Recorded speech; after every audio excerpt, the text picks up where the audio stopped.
नमस्ते बच्चों, ऑनलाइन की इस कक्षा में आपका स्वागत है।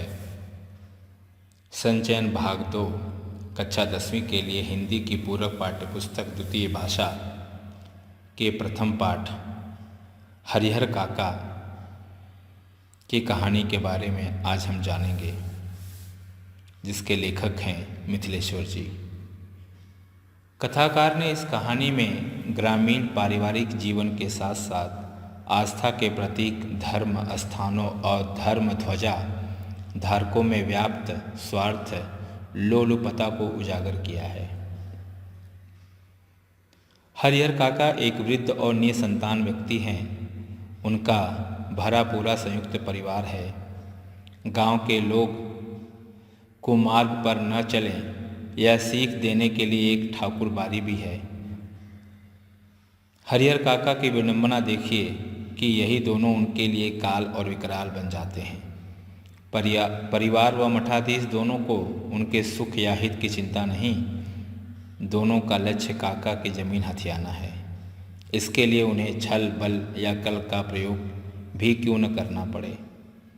पारिवारिक संबंधों में भ्रातृभाव को बेदखल कर पांव पसारती जा रही स्वार्थ और धर्म की आड़ में फलने फूलने का अवसर पा रही हिंसा प्रवृत्ति को बेनकाब करती यह कहानी आज के ग्रामीण ही नहीं शहरी जीवन का भी यथार्थ उजागर करती है। लेखक हरिहर काका के काफ़ी नज़दीक था। बचपन में हरिहर काका लेखक के साथ बहुत दुलार करते थे। बड़ा होने पर दोनों दोस्त बन गए। वे एक दूसरे से कोई बात नहीं छिपाते थे। अब हरिहर काका उनसे बात नहीं करते थे। यह स्थिति लेखक के लिए चिंताजनक थी। हरिहर की दशा में हर व्यक्ति गूंगेपन का शिकार हो जाता है।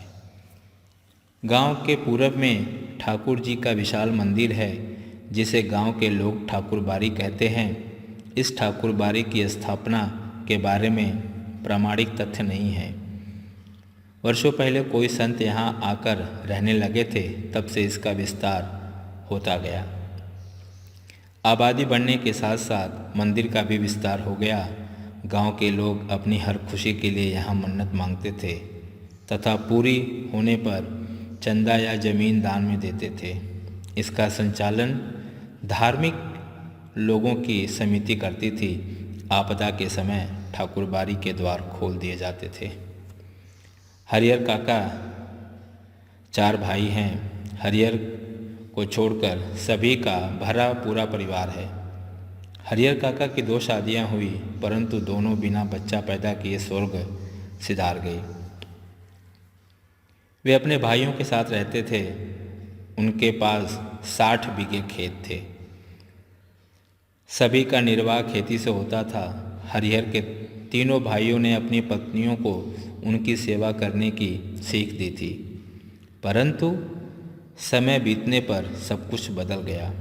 उन्हें रूखा सूखा मिलता था। बीमारी की दशा को पूछने वाला कोई नहीं था। एक बार भतीजे के दोस्त के आगमन पर घर में व्यंजन बने, परंतु हरिहर को रोज की तरह भात मट्ठा व अचार दिया गया। यह देखकर उन्होंने थाली फेंक दी तथा घर से बाहर चले गए। इस घटना के समय ठाकुर बारी के पुजारी उनके दालान पर उपस्थित थे। उन्होंने महंत को सारी बात बताई, परंतु महंत ने उनकी सहायता न करके उन्हें सांसारिक मोह माया से दूर रहने की सलाह दी।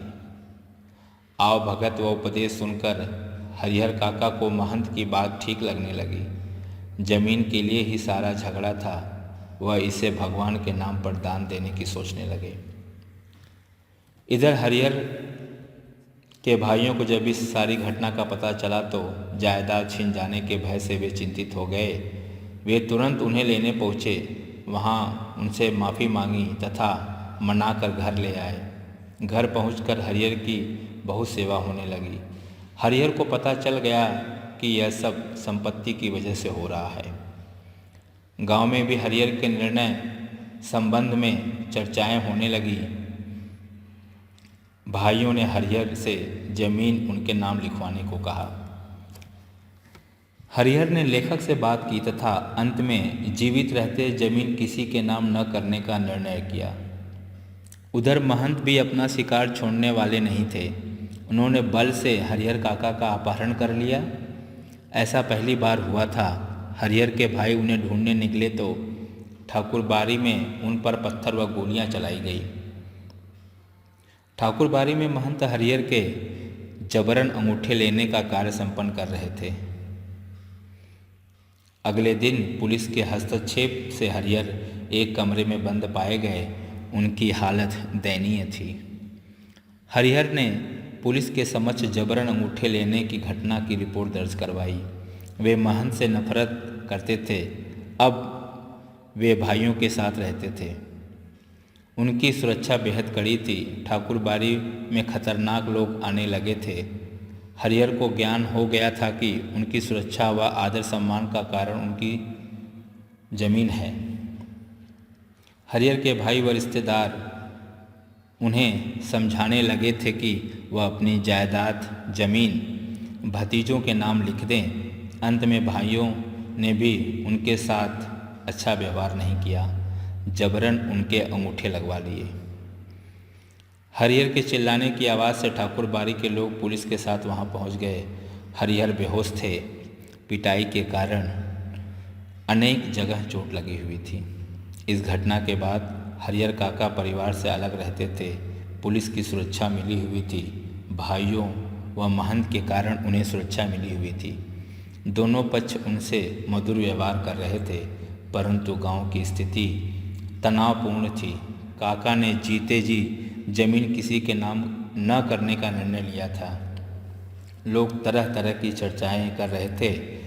पुलिस के जवान वहां काका के खर्चे पर मौज उड़ा रहे थे। धन्यवाद।